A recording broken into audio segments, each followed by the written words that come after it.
Ianuarie 2026, bine ați venit frumoși mei Capricorni, la mulți ani celor născuți în luna ianuarie, să aveți parte de o zi minunată și bineînțeles, ca întotdeauna, cum vă urez să vi se îndeplinească toate dorințele și viața să fie cât mai ușoară pentru fiecare dintre voi. Să încercăm să vedem care este energia acestei prime luni al noului an pentru voi. Pentru toți cei care, bineînțeles, aveți Soare, Luna, Ascendent sau Venus în Capricorn. Hai să vedem Capricorn. Ok, avem energia. Timpul. Când vorbim despre Capricorn, vorbim despre Capricorn egal timp. De ce? Capricornii sunt guvernați de Saturn, iar Saturn este zeul timpului, da? Este cel care ne arată că viața este limitată, de aia se ocupă Saturn cu timpul. Saturn este ceasul din noi care, una dintre funcțiile lui Saturn, pentru că fiecare planetă în parte îndeplinește mult mai multe funcții, nu are una singură. Da? Saturn este cel care zice, dragă Capricorn, tic-tac, tic-tac, timpul trece, fă ceva cu el. Da, vom încerca să vedem la ce se referă acest mesaj de timp. Avem la capătul cărților un trecut dureros, probabil, avem simțuri ascunse, adică ți ascunzi anumite sentimente, anumite dezamăgiri, anumite, nu știu, emoții, de ce nu? Poate că ceea ce vrea să ne spună această combinație este că, cum vorbim de un nou an, dragii mei, vorbim de un nou ciclu, da? De noi, de timpuri noi, ca și cum ceva trebuie să, sau e timpul, da, trebuie. Trebuie este un alt cuvânt al Capricornului și eu, cum sunt ascendent Capricorn, am această manie să zic mereu trebuie. Nu trebuie, nimic nu trebuie neapărat. Doar că avem liberul arbitru, putem să alegem dacă trebuie sau nu trebuie ceva în viața noastră. Eu am această, mi-a rămas înregistrat cumva sau e parte din, într-un fel sau altul, din ADN-ul meu, cuvântul trebuie. Poate că este timpul să faci pace cu un trecut, poate că este timpul să te descotorosești de anumite, nu știu, să te detașezi. Detașează-te în totalitate de ceva ce îți face rău, din punct de vedere emoțional. Tu știi ce îți face rău, eu n-am de unde să știu. Tot ce a însemnat eșec pentru tine, tot ce a însemnat dezamăgire, tot ce a însemnat durere, tot ce a însemnat frică, da?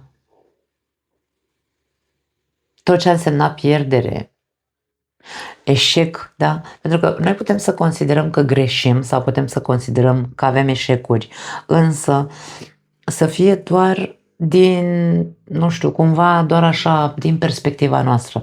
Dacă am vorbit cu alte persoane, probabil că ar avea o altă părere despre aceeași poveste. Cam asta este ceea ce simt că vor să transmită aceste mesaje. Hai să vedem la ce se referă sau ce alte amănunte putem să mai găsim. Avem Cavalerul de Monede. Este timpul să construiești. Să construiești și să fii perseverent. Capricornul este arhetipul constructorului în astrologie. Așadar, poate că ar trebui să începi să faci pași mici. Nu trebuie să faci minuni, însă trebuie să începi să faci primii pași. Dar este despre a te pune pe o cale în care tu să fii foarte, hai să spunem, hotărât să mergi până la capăt. Pentru că ăsta e perseverent.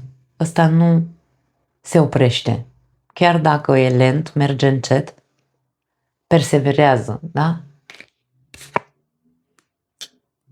Ok, poate fi o perioadă în care vezi un anume avans în viața ta, după aia vezi numai în spaniolă mi iese ca și cum faci un pas înainte, doi înapoi. Dar,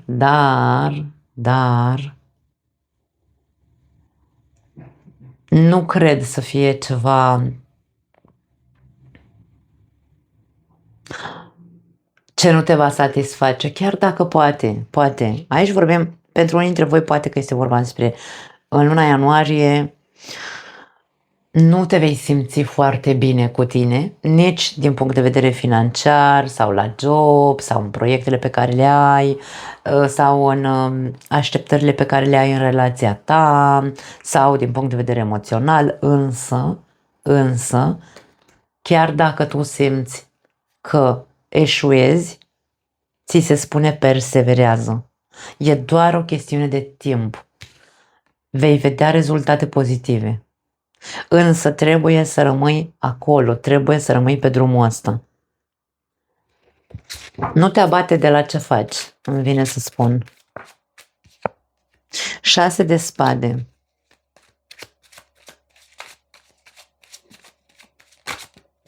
Ok, am mai sărit 2 cărți. Roata norocului și steaua, dragii mei. Ok, e ca și cum se repetă ceva din trecut. Eu nu știu dacă este vorba despre a se repeta o situație sau... Da, poate fi o situație, un eveniment, niște amintiri, niște același mod de a face lucrurile. În luna ianuarie ca și cum repezi ceva. Dar nu este o repetiție în van, atenție, aici este o repetiție în care tu te vei simți inspirat, în care tu vei găsi sau vei vedea că din ce se repetă te apropie din ce în ce mai mult de autenticitate și de adevăr, îmi vine să spun. Și de vindecare pentru unii dintre voi, dacă e vorba despre partea emoțională.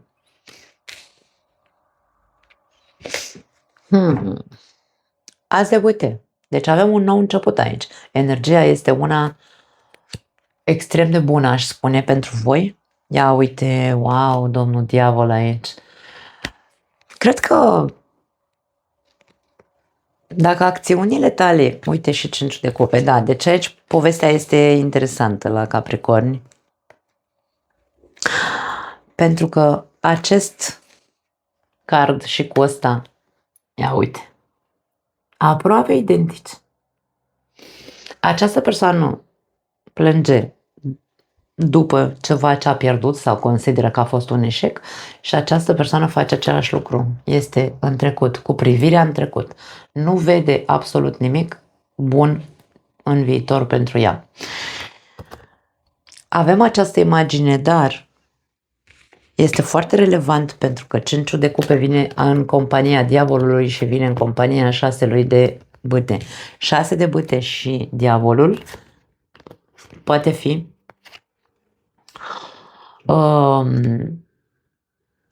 partea noastră obscură în care ego-ul nostru nu este satisfăcut. Ok? Și luăm totul personal, ca și cum viața are ceva cu mine, doar mie merge rău, doar eu sunt chinuit și așa mai departe. Ego-ul este înțeles greșit în general, pentru că ego-ul nu înseamnă doar, adică atunci când vorbim despre o persoană care are un ego, nu este doar despre faptul că este tiranică sau că este, nu știu, dominantă, controlatoare, posesivă. Nu e doar despre asta. Ego-ul este și în momentul în care persoana este victimă. Ego-ul nostru ne poate transforma în victime pentru că nu ies lucrurile așa cum i-ar plăcea lui. Și atunci începem să dăm vina pe toată lumea, să arătăm cu degetul către alții că din cauza tuturor nu merge mie bine. Și aici este masca ego-ului sau, hai să zicem, manipularea, dacă vreți, a ego-ului nostru, unde noi nu ne dăm seama. Că și plânsul de milă e tot ego. Așadar, aici e ca și cum se spune, dragă Capricorn, este timpul să începi un nou ciclu cu mai multă vitalitate, cu mai multă ambiție, Capricornul e foarte ambițios, și cu mai multă perseverență, fără să aștepți tu anumite rezultate wow. Nu. Lasă lucrurile să se întâmple. Tu doar perseverează, tu doar fă și atât. Insist, nu are legătură neapărat cu o singură arie. Poate fi vorba pe plan material, poate fi vorba pe plan emoțional, poate fi vorba pe plan personal. Fiecare dintre voi luați mesajele și așezați-le acolo unde știți că aveți nevoie de ele sau unde rezonează cu voi. Munca care trebuie făcută în această perioadă este de perseverență și atât, de insistență. Continuă chiar dacă nu vezi rezultate. Poți să te întorci înapoi în trecut pentru a vedea cu adevărat ce trebuie vindecat.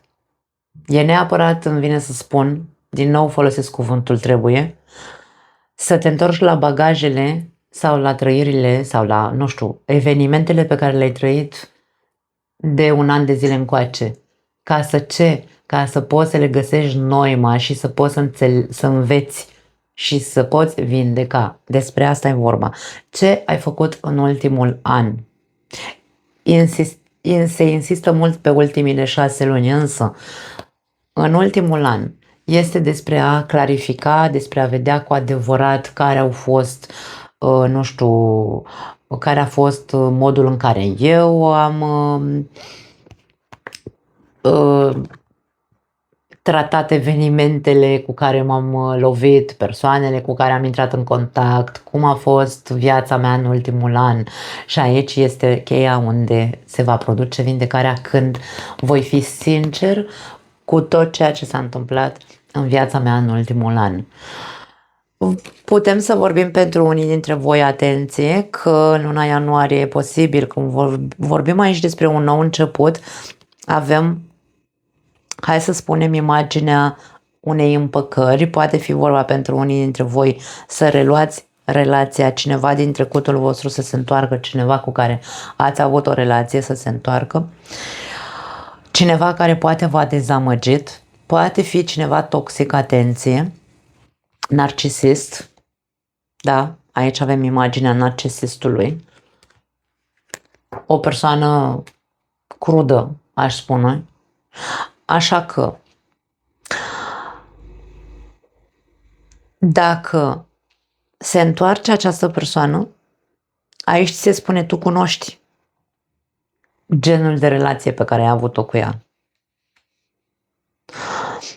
Poate fi, hai să spunem, persoana asta poate fi foarte insistentă, da? Avem perseverență aici. Foarte atentă acum, în această perioadă, să vină și să-ți demonstreze anumite lucruri pe care poate înainte nu le demonstra. Dar nu este vorba de dă o șansă acestei persoane pentru că pur și simplu se întoarce în viața ta cu anumite dovezi sau anumite, nu știu, cadouri, de ce nu? Dă-i voie să-ți demonstreze în timp. În timp. Nu e despre, ok, te-ai întors, te primesc înapoi, ne împăcăm și vom vedea noi ce-o fi. Nu, aici e vorba despre până nu văd negru pe alb. În timp, încet, încet aici, am răbdare, voi avea răbdare și voi sta să văd fapte, nu vorbe. Despre asta este vorba, ok? Nu zice această etalare, nu zice nu-i da o șansă acestei persoane, ci zice dă o șansă, însă să fie cu condiția ca tu să vezi rezultate palpabile, nu doar să ți se spună din gură, așa cumva, da? Poate fi benefic, nu știu. Ultima carte este Steaua, care ne arată împăcare. Poate fi vorba dacă se pun cărțile pe masă, pentru că voi, dacă ați trăit împreună anumite evenimente, aici mi-e indiferent, dragii mei, că nu vorbim neapărat despre cei singuri, vorbim și despre cei care aveți o relație și care relația voastră în ultima perioadă nu a fost ok, da? Ați trăit anumite lucruri urâte, toxice în relația voastră, iar acum probabil că partenerul începe să fie mai atent, începe să fie mai, nu știu, să vrea să se implice mai mult și poate că voi nu mai credeți nimic, însă aici e ca și cum, ok, mai dai o șansă, hai să mai fie un, cum se zice, un lup mâncat de oaie, nu? Sau așa parcă era. Însă, ținând cont întotdeauna de fapte și nu să se rămână doar la vorbe. Ultima carte, Steaua. Eu, dacă se pun cărțile pe masă, pentru că de-aia este o carte de autenticitate și de sinceritate, când se pun cărțile pe masă și se discută despre ce s-a întâmplat între noi, atunci se pot vindeca foarte multe lucruri și relația poate să meargă ok. Asta e ideea. Clarificați cu adevărat ce s-a întâmplat, de ce s-a întâmplat ce s-a întâmplat și așa mai departe. Poate să fie pozitivă reîntoarcerea acestei persoane. Dar eu nu pot să confirm absolut, da? Nu este adevărul absolut că poate fi pozitiv. Steaua ne arată, e și intuiție, ascultă-ți și intuiția, pentru că dacă tu ai avut de-a face cu o persoană narcisistă, narcisicul nu își schimbă lupul, își schimbă părul, dar năravul, acum, ce să zic, nu am de unde să știu care este situația voastră, dar important este ca tu să fii sincer cu tine și să iei decizia cea mai bună pentru tine. Cam asta e ideea. Nu mai am altceva, dragii mei. Vă pupăcesc. Ne vedem data viitoare. Ceau!